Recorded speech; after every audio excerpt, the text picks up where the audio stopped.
The most insulting thing about computers is the fact that they do exactly what I ask them to. Right. And then it turns out that it's you that's wrong. But how could that be? I am never wrong. Well, really, the question is, why would the computer say it like that? That's just rude. Right. I mean, I know I'm a fallible human, but you don't have to be so mean about it. I don't. Oh, I yeah. don't like crying myself to sleep. I mean, I'm used to it, Most but days. Yes. I mean, frequency breeds complacency, I suppose, and all that jazz. it's just like the unfathomable darkness and inevitability of the heat death of the universe. And plus, you have to remind me of typos. And why do you have to use the angry red squiggle? No one likes that. It is not a friendly squiggle. I have noticed that, at least with Google Docs, the grammar is the blue squiggle and the spelling is like the red squiggle. So you know which mistake you've made. And They're both mean. they are like, what would be a less annoying color? Like blue's not so bad. And I feel like it's less opinionated because grammar is more flexible. You could think I'm wrong, but I'm right. Spelling, less so. That would be a good name for your autobiography. You could think I'm wrong, but I'm right. Oh, I thought it was going to be spelling less so. Oh, or the angry red squiggle. No, that's the episode title. It's not going to twist it. Oh, hello, alleged human, and welcome to the Chaos Lover podcast. My name is Ned, and I'm definitely not a rabbit. Rabbits are small, furry, woodland creatures with floppy ears and cute little tails. I am a silicon-based, quasi-intelligent, hyper-aware, I'm a person! I'm a human, not a rabbit. With me is Chris. Actually, is a rabbit, a 6-foot-tall rabbit named Chris. Hi, Chris. Harvey. Is that your middle name? That's my rabbit name Chris Harvey Oswald? among the woodland folk. Mm. Is that kind of like a furry name? No. So that's a different name, is what you're saying. I was trying to say it's a very clean-shaven name, but no, you had to double down on your own joke. Because my joke is good. Well, and yours is pedestrian. Ooh. I came with the big words, too. Look out. I don't know. That Harry joke always reminds me of Night Court. Were you one who watched Night Court? Oh, yes. Who didn't? Then, unfortunately, they brought it back, which we don't need to talk about. I refuse to acknowledge that happened. I mean, I will say this for it. It's better than the new Quantum Leap. I also refuse to acknowledge that. Why are they trying to destroy everything that was great about my teenage years? There wasn't much. Let me hold on to something. Well, I mean, patchouli's still available, so you're probably going to be okay. You do this to hurt me. And I know you do. I don't know what you could mean. That you know my overall feelings on patchouli, also known as pine dirt. Is that what it translates into? I mean, as far as my nose is concerned, yes. I also just have a general association of patchouli with dirt bags because the first person I ever met that wore patchouli heavily he was a dirt bag of the highest variety. And he hung out with us, sweet teenagers, him being at the ripe age of 20, which was weird. It's a little not normal. No. So I think there's just a strong association between that smell and that guy. And it doesn't matter how much time passes, that never quite goes away. Like a lot of smell memories. I guess a better question is, what does wireless communication smell like? Wow. How's that for a segue? Well done. Rushed it. Well, if we're talking about predatory behavior, Wi-Fi 7 is coming for your children. Do I have everyone's attention now? Sweet. Let's chat about Wi-Fi 7. But before we get into that, one quick thing I want to note to listeners. Guess what? We now have a YouTube channel. It's under Chaos Lever. Should be pretty easy to find. So if you want to see our facey faces do the talkie talkie, you could do that on YouTube. And hey, if you're watching us on YouTube right now, you could stop looking at our facey faces if it's off putting to you and instead listen to the podcast. What we're trying to say is you've got options. And we know which option is better. But hey, it's 2023, and apparently all podcasts need a YouTube channel. So, Wi Fi 7. Attentive listeners might remember my recent battle with wireless access points at the old homestead. While I won that particular protracted battle, I'm also well aware that the war is far from over. And I'm going to say my only real path to victory is the complete annihilation of the current devices. Real scorched earth policy here. And then finding some suitable replacements for them.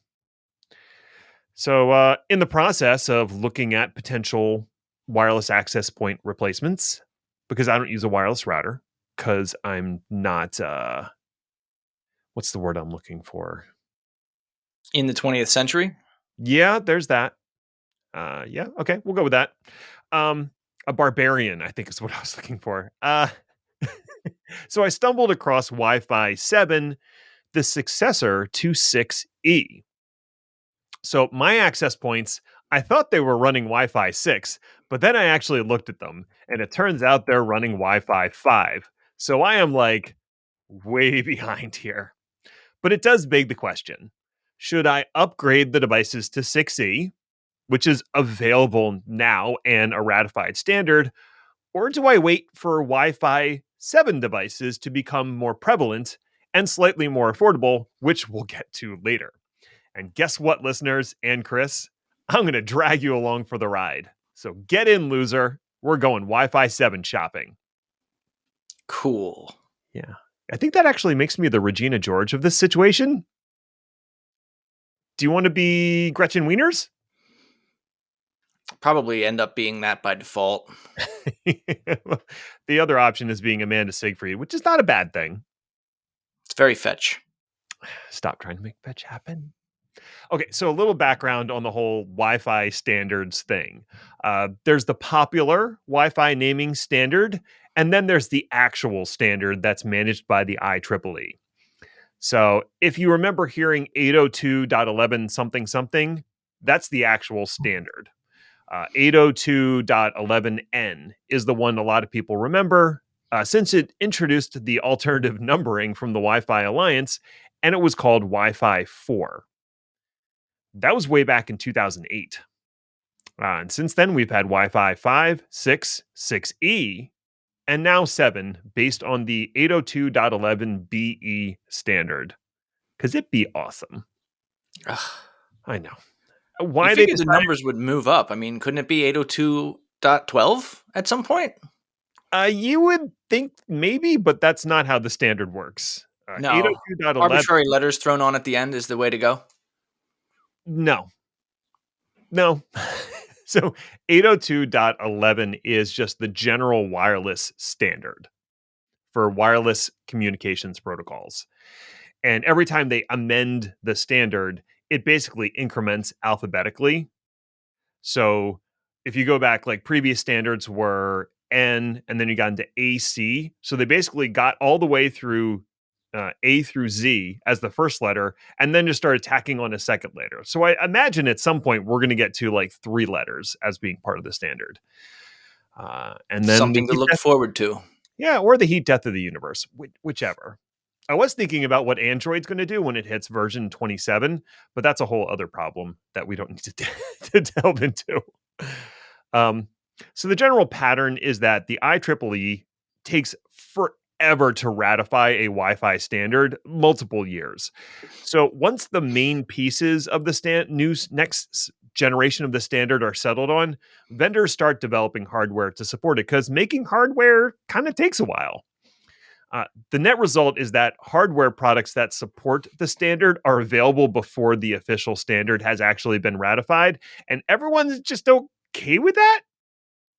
802.11be should be ratified in mid 2024, in case anyone cares, but you can buy Wi Fi 7 devices today.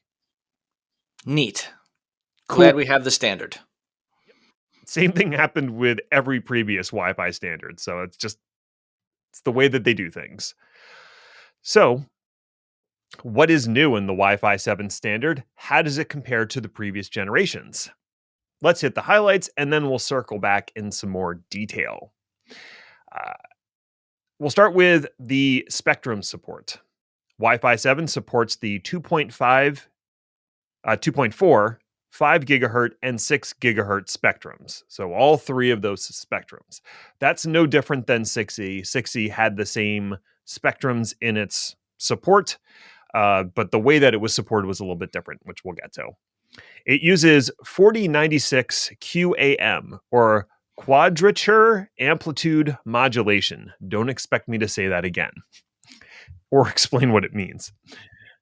It uses larger chunks of the 5 and 6 gigahertz bandwidth per channel.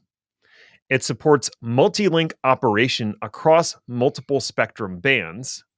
It has lower latency by using multi-link operation.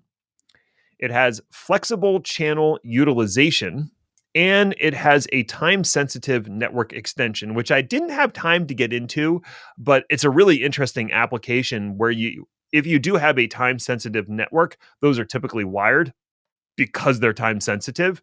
And this extends that time sensitivity to wireless communications using Wi Fi as opposed to some proprietary solution, which is important for like manufacturing and other applications. So good for them. And Yay. in this use case, time sensitive means It means that it things have to be going in lockstep with respect to a specific time code. So it can't be like eventual delivery. It has to be gotcha. precision delivery. So there are certain applications where time sensitivity matters. So let's expand on some of those, starting with the spectrum. Uh, Probably the biggest deal is the way that Wi Fi 7 makes use of available spectrum. If we rewind the clock to the original Wi Fi standards, probably before some of you were using Wi Fi, you had 802.11a and B. And this is before they named them Wi Fi anything. Those would technically be like Wi Fi 1 and 2. Um, but basically, 802.11a used 5 gigahertz spectrum, and B used the 2.4 gigahertz spectrum. 2.4 is also used by your wireless phone in your house if you still have one of those. Microwaves tend to emit radiation in that spectrum, and a whole bunch of other things. RC cars also use that spectrum. So there could be a significant amount of interference happening. 5 gigahertz is a little less crowded, which is nice. But it also means, because of the fact that each standard only supported one of those spectrums, an 802.11a device couldn't connect to an 802.11b router. That's not great. Who doesn't want two routers? Well, the introduction of 802.11n, which was Wi-Fi 3, I think, or 4, might have been 4. It was Wi-Fi 4. That packaged both of those spectrum in the same device while maintaining backwards compatibility with the A, B, and G standards. So that meant if you had an 802.11n router, you could use any device with it, essentially.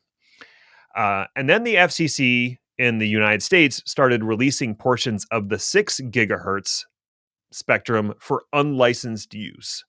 And so the Wi Fi Alliance wanted to get in on that action because higher frequencies tend to allow you to transmit more data because the wave wiggles more, to use a technical term. Wiggle, wiggle, wiggle, wiggle, wiggle. Precisely. Neat. See, I understand Wi-Fi. It's really all you need to know. So, in theory, if you're using 6 gigahertz, you should be able to push more bits than 2.4 or 5, all other things being equal. So, that's kind of where we were at 802.11n. And Wi Fi, I think Wi Fi 5 was the last standard to not use 6 gigahertz. Wi Fi 6 added support for 6 gigahertz, which is easy to remember. 6 gigahertz. Yay. But it was super limited because the FCC was very concerned about Wi Fi 6 interfering with other devices that were using that unlicensed band. So routers and access points were very limited in the terms of power they could apply to that signal, meaning that it really wouldn't work unless two devices were very close together and line of sight. So if there was like a wall between your device and the wireless router, it couldn't use 6 gigahertz. That's it's not great. It turns out the main use case for it in that case was to have a line of sight between access points and use it for the mesh on the back end for your access points. So your actual device would still be using 2.4 or 5, and then the access points would be talking to each other using 6 gigahertz. So they would stay out of the other two spectrum bands and reserve that for clients. Which actually kind of makes sense in terms of allocation. Yeah, I mean, as long as you had line of sight between access points, it was great. And you Well, put those them mesh up devices, together. what do they cost? Like $12 each? I mean, you could have one on each doorknob. It's a valid point. Wi-Fi 6E relaxed some of those restrictions. There was the introduction of a database of devices using that, and so your access point or router could grab that database and selectively use the 6 gigahertz spectrum in tandem with that device listing to make sure it didn't interfere with anything that was nearby. So because that was introduced, the FCC was like, all right, you can, turn the power up a bit. And so now client devices could really start using 6 gigahertz. But each device was limited to using only one spectrum band at a time. So if my phone is using the 5 gigahertz band, it can't also use the 6 or the 2.4 in tandem to send more bits. You can think of that like as link aggregation, right? If you're into wired networking, I can't aggregate all these different bands to just blast data across the wireless until Wi Fi 7. Yeah. So that introduced the ability for a single client device to leverage multiple streams across multiple bands. The multiple streams thing was possible before with MIMO, which multi input, multi output. Yeah, I think so. Yeah. But you could only do it on a single band. So I could do MIMO multiple streams across 5 gigahertz, but I couldn't do it across multiple bands. 7 was like, nope, now you can do it across multiple bands, which lets you improve the throughput of any given client device. It also means that the router can dynamically allocate channels across multiple links to a single device. So if my device is using 6 gigahertz, but it moves a little further away and drops off of 6 gigahertz, it can seamlessly transfer to 5 gigahertz or 2.4 without having to reestablish the communication. So that just improves how your device functions over time as you move around your house or your office. Right. And I take it you don't have to reconnect to a different network like you would in an N router. You would have, network name dash 2.4 and network name dash 5. Yes, that's another thing that goes away is when you look at the available wireless uh, networks, you won't see two different networks for the two different spectrum bands. You'll just see a single network, and it's up to your device and the access point to negotiate which bands your device can talk on. Uh, so that is all about the spectrum. Now we'll talk about channels, and not like TV channels. This is 57 channels and nothing's on. hmm. Do you remember when 57 was a lot of channels? Yeah, that's cute. Those were the days. Remember channels being a thing before streaming? Oh. Anyway, so here's a little bit of fun trivia. The 2.4 gigahertz band came with 14 channels that were spread from the 2.4 to 2.5 range in 22 megahertz increments. Now, I'm not going to try to do the math here, but basically what it came down to was that each channel overlapped with the adjacent channels.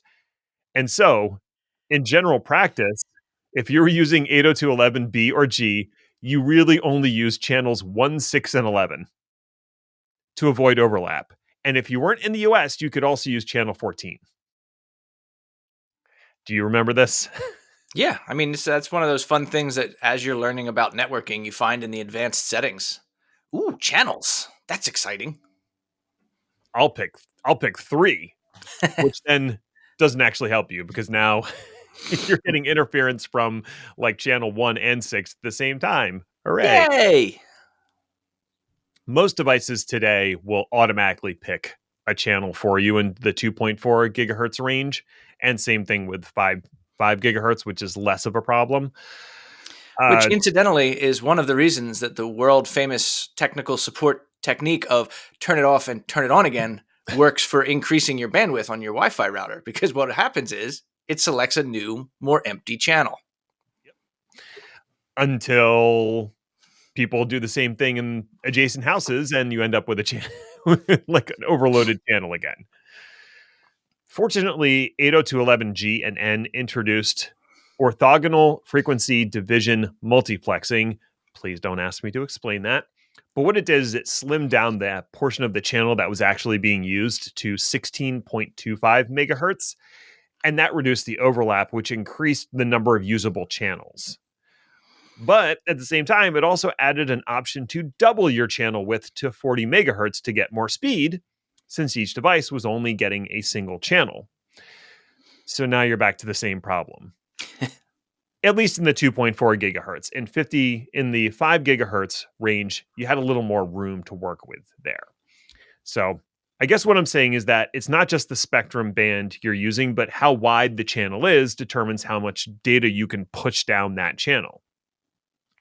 Because 5 gigahertz and 6 gigahertz are higher frequency, and they have these wider available channels due to the nature of being bigger numbers, because that's how numbers work. 802.11ac, a 5 gigahertz only standard called Wi-Fi 5, used 80 megahertz channels by default and an optional 160 megahertz channel if your device supported it and there was available bandwidth. That was So amazing math that you did on the fly there. That I was am very so good impressive. at this. So if you combine that with multiple antennas on the client and the receiver, you could get a theoretical throughput of 500 megabits per link, which is pretty good. At least we thought it was good at the time, before like Netflix and 100 devices on your home network. Ironically, they're probably all watching Netflix. I mean, Netflix is on, no one's watching it, but yeah. So how about 6 gigahertz and Wi-Fi 7? So now Wi-Fi 7 uses 160 megahertz size channels by default, with an optional doubling to 320 megahertz. And it supports up to 16 simultaneous streams, which gets you a theoretical max throughput of 46.1 gigabits per second. That's more than 500. A little bit. Now, no one's going to get that outside of a lab, and maybe not even in a lab. It is theoretical. But that's a pretty big jump from Wi-Fi 5's 1.1 gigabits per second. Yowza. Yeah. Yeah. So with these larger channels, there is the increased chance that some portion of any given channel is going to encounter interference. Our air is brimming with radio waves after all. So that other feature I mentioned, the flexible channel utilization, it lets Wi-Fi 7 keep using a portion of that channel, even if other portions are being canceled out or interfered with. That's kind of neat. Yeah. So it can make better use of what channels are available to it. The last big piece is modulation, and this is the part that I barely understand. And when I say barely, I mean not at all. That's fair. Yeah, I tried to read some documentation around it, and there were constellations, phase shifting, Fourier transforms, and other things that all honestly sounded suspiciously like they were plucked out of a Star Trek episode. Like, I'm sure you could invert the polarity or something as well. So, what I can tell you is that Wi-Fi 6 and 6E used 1024 QAM, and Wi-Fi 7 uses 4096 QAM. And that's like a zillion times more better. At least, if not more than that. Yes. Uh, to put it in like simplest terms that I might kind of understand is that modulation is how you pack more information into a signal by altering some aspect of the wave that carries the data. So, AM radio modulates the amplitude to encode information. FM radio uses frequency modulation. And QAM uses some multi-dimensional thing brought to us by the Q Collective. Yeah, Yeah, I think QAM stands for Q's awesome modulation. So that sounds accurate. I'll have to ask Picard and see if he agrees. So seriously, I was reading the Wikipedia article, and once it started showing me limit functions, I was like, nope, I'm out. yeah, I get it. I tried watching a number of YouTube videos, particularly around Fourier transformations, because there's a lot of talk about how that one equation and that one function is like basically the only reason technology exists. Because it doesn't just help Wi-Fi; it helps like everything. Yeah. Yeah, it does something with graphics, I think, and it's probably used in AI. I think it's used so it's like, wow, yeah, this is important. I think you need to know matrix algebra and calculus, which come on, Nobody knows that. This is ever. 2023. Nobody knows calculus anymore. Oh, I did once. Anyway, so let me bottom line what everything I discovered and how this applies to my home networking conundrum. So the access points I have today are about 5 years old, I'm guessing.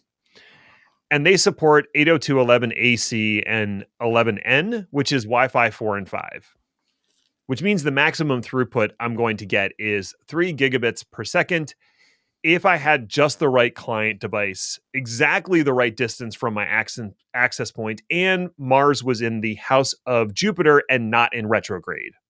You don't want Almost to. positive you got that all wrong. Okay.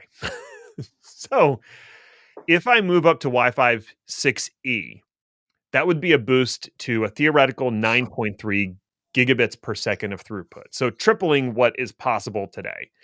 Plus, I would get a bunch of other features that improve performance and handle client devices better, such as support for 8 MIMO streams at the same time instead of 4 with Wi Fi 5. So, big boost there. But of course, as we've already discussed, Wi Fi 7 does kind of blow 6E out of the water. It's got 4 times the bandwidth. It doubles the MIMO streams to 16. So it seems like Wi Fi 7 is probably the way to go. But that does, introduce some new questions. Can you get Wi-Fi access points right now? Yes. Yes, you can. TP-Link has a mesh system available now. But that asks 2 more questions. 1, how much does it cost? And 2, do I have any client devices that could actually use Wi-Fi 7? So the answer to the first question was super simple. I looked up the pricing, and their mesh access point system called Deco BE95, they sell it in a 2-pack, and it's $1,200 Okay. with 2 access points. Yowza. For comparison, the previous generation for 6A, their Deco XE75 2-pack, is $270. Which is different. Well, if I want 4x the bandwidth, I guess I have to pay 4x the cost. And this is obviously because this stuff is brand new. They're probably, I won't say they're the very first to market, but they're pretty close, and the chips are expensive to produce. Right. The cost will go down. There was probably a time where that 6E 2-pack was also like $1,200. To answer the second question about client devices, the answer is no. No, I don't have any devices in my house that can use Wi-Fi 7 because almost no one has made them yet. In fact, there's a pretty good chance that most of the devices in my house and yours couldn't even use Wi-Fi 6E. So let me run through a few quickly. My phone is a Pixel 7, which can use 6E. So that's probably the device I use most often. Hooray. My laptop is a Surface Laptop 4, which can use Wi-Fi 6 but not 6E. So I'd have to upgrade my laptop. The main television that everyone watches in the house is a Samsung Q90A, which has a Wi-Fi 5 capable card because I didn't opt for the 8K Neo model. It was like double the price of the 4K. And I'm like, you can't even watch anything in 8K right now. So basically, not only can none of my devices use Wi-Fi 7, the majority of devices can't use 6E or in many cases even Wi-Fi 6. So it would be ridiculous for me to spend $1,200 on 2 access points when I could just wait 6 to 12 months and probably pay half or less as the products hit the market. I also don't plan to refresh my laptop or phone for at least a year, and the kids are not getting new tablets for at least the same amount of time, and I'm not replacing that TV for much longer than that because I got it last year. So, to turn the tables on our listeners, should you get Wi Fi 7 now? No, no, you shouldn't. But if you have to go out and buy access points today and you don't want to replace them for like the next 5 to 10 years, I guess. Otherwise, just buy the Wi Fi 6E access points at a quarter of the price and know that most of your devices won't even be able to use that yet. Any Yeah, thoughts that makes for you? sense. Trying to figure out a non-enterprise reason that you would need that much bandwidth. I think it's pretty unlikely that you would run into a situation in a home network today where you would need more than what 6E can deliver. Right. When 8K video does eventually hit the house, and I've got tablets and TVs streaming 8K video, then yeah, maybe Wi-Fi 7 actually does make sense, but I'm probably going to need a bigger internet pipe more than I'm going to need faster Wi-Fi at that point. Right. Yeah, the only reason I can think of that it would make a lot of sense is if you had like 27 children. Yeah, I don't think Or my you wife's like owned a hotel. What's the thing? You're getting into commercial and enterprise use cases Right. where And it's likely they won't use this in any type of a production environment yet because the standard is not ratified. you sweet summer child. I like that you believe that. I've decided Tuesday is optimism day. Yay. Wi-Fi 7 in a commercial context, a stadium, a hotel, something where you're going to have a lot of people all sucking up Wi-Fi as much as possible because they want to like live stream Twitchify their TikToks of the concert. Yeah. You might want to invest in the Wi-Fi 7. But I think, yeah, for anybody who's just thinking about refitting their access points at home, 6E's got everything you need and then some. So, thank you for taking this journey with me. You can disembark on the left.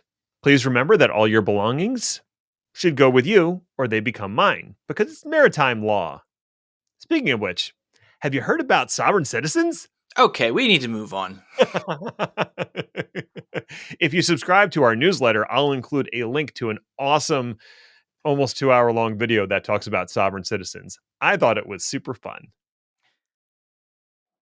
Lightning round? Lightning round. Google still struggling to recover from zone outage in Paris. The Google Cloud's Europe West 9-A zone suffered a significant amount of damage back in late April. While the Goog has been evasive on what the exact situation was, terms like water intrusion and fire incident have been thrown around in the press releases. French forums discussing the event believe that there was a cooling pump that failed, leading to a leak of some kind, which then ignited a fire in the battery room. If you're keeping score at home, none of those words used in order are good. Near computers, or just like in general. Electrical fires are very dangerous and very dirty. Whatever the specifics were, the intrusion incident was severe enough that the zone still has not recovered 3 weeks later. Wow. Just a reminder that while these kinds of incidents are exceedingly rare, they do happen. They happen on-prem and they happen in the cloud. But, I mean, it's not a big deal, right? All your production workloads are designed to at least survive a zone failure, right? Right? I hope you bought that outage insurance we talked about a couple weeks ago. A shocking new attack overpowers servers, literally. It makes them read Foucault. Foucault? Nah, just kidding. Makes them read James Joyce. Ha! Again, I'm being funny. Anyway, so two researchers from the University of Birmingham in England have developed an attack which can be used to compromise the Software Guard Extensions, SGX, feature on an Intel server. The attack uses control of the voltage regulator to modify cryptographic processes. Since the SGX doesn't know about the firmware controlling baseboard components like the voltage regulator, it can't detect the malicious attack. Fortunately, the attack does require access to the board management controller of the server, which is usually attached to a network that is physically segmented from the rest of the data center. Malicious firmware is injected into the BMC and used to manipulate the voltage. In addition to breaking the SGX encryption, the voltage can also be used to overvolt the server, permanently bricking it. The duo have titled the attack PM Fault, which is not nearly as cool as PM Dawn, a criminally underrated band from the mid-90s. Microsoft Activision merger approved by the EU. This has been going on for so long that I forget what we're even arguing about. But whatever it is, Redmond's long corporate merger nightmare could soon be over. The EU had raised up their hands in defense of consumers, fearing that Microsoft would be creating a monopolistic gaming situation. Microsoft finally appeased them by promising that everyone everywhere can play Call of Duty. These are the important problems of our times. Microsoft assured users that they will, quote, have the right to stream their games with any cloud game streaming device of their choice and play them on any device using any operating system. Which is a bold claim. I don't even think Steam can do that. But it's frankly a claim that could have and should have been made a long time ago. Time will tell if this will be a win for gamers, but it appears to be a win for Microsoft. Now here's a question to ponder. The EU still hasn't approved this. So what's gonna happen there? I don't know. I enjoyed Brad Smith. He said that the UK decision was, quote, probably the darkest day in our 4 decades in Britain, which, wow, dude, maybe time to take it down a notch. Microsoft signs on to make data center fusion a reality. In 10 years, of course, because fusion is always a decade away. Microsoft has signed an agreement with Helion Energy to build a commercial fusion facility in Washington state with an operational plant running by 2028. That's less than 10 years. The thing about current fusion reactors across the world is not that they can't produce fusion. Most of them can and do on a regular basis. It's that none of them have been able to produce more power than it takes to run the reactor. And that's kind of a problem if you want fusion to be self-sustaining. Microsoft is also a little bit dubious, so they've agreed to buy power from Helion once the plant is producing said power. Helion is just one of many fusion startups that have received increased attention over the last decade from venture capital. If you want a more in-depth look at how Helion is approaching fusion, check out the YouTube video from Real Engineering.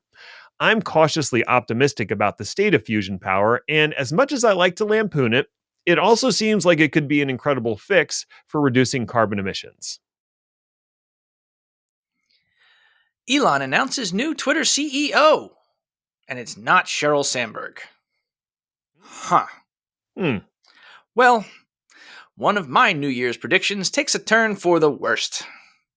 The new CEO of Twitter has been announced and will be NBC Universal's advertising chief, Linda Yaccarino. Now, this does make perfect sense because at its core, Twitter can only exist from the grace of ad revenue, something that Elon's never-ending antics have destroyed to the tune of something like 2/3 loss since him taking over. Now, a great philosopher once said that Elon would never approve a CEO that he didn't think he could control, which is probably why Sheryl Sandberg was never really in the running. Either that or even she couldn't imagine working with Elon on a daily basis. Both likely. Elon, never the greatest student of science or business, likely has never even heard of Yaccarino, so he probably thinks he can turn her into his pawn. Then again, Elon still thinks his vaporware idea of X the Everything app is worth talking about or is ever actually going to happen. Something tells me he's going to be wrong about both of those things. It is not fetch. Turns out copying other people's stuff willy-nilly might be illegal. What? Isn't that just plagiarism? There's a lawsuit in the District Court of Northern California against Microsoft, GitHub, and OpenAI regarding Copilot and its OpenAI Codex model.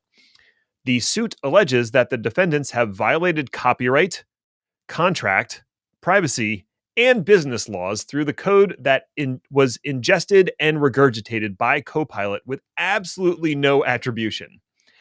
While many of the initial allegations were thrown out by the judge, two of them are still standing. The first is that the codex is in breach of software licensing terms, and the second is that the reproduced code lacks the proper copyright attribution that's required by the DMCA. This is just the first step in what I am sure will be an extremely long and drawn-out legal battle that may even end up in front of the Supreme Court. The problem, of course, is that GitHub Copilot and all the other AI projects aren't exactly waiting to see how things pan out, instead choosing to race forward at breakneck speed and deal with the legal fallout later, if ever. We could say that the horse is truly well and out of the barn, and now we're arguing about what type of hinges were on the open door. I hope they were brushed nickel. Oh, I do like a good brushed nickel. I like a classy barn. Well, you're a very classy guy. Hey, thanks for listening or something. I guess you found it worthwhile enough if you made it all the way to the end, so congratulations to you, friend. You accomplished something today. Hey, did you hear about the frustrated magician? He was pulling his hair out. I'm so sorry. You can find me or Chris on Twitter at Ned1313 and at Hater80 respectively, or follow the show on Twitter at chaos_lever if that's the kind of thing you're into. For anybody who's listening, Chris got up and walked out. Oh, show notes are available at chaoslever.com, as is the sign up for our newsletter if you like reading things, which you shouldn't. Podcasts are better in every conceivable way. We'll be back next week to see what fresh hell is upon us. Ta-ta for now. Baby, come back. You can blame it all on me. You ruined it.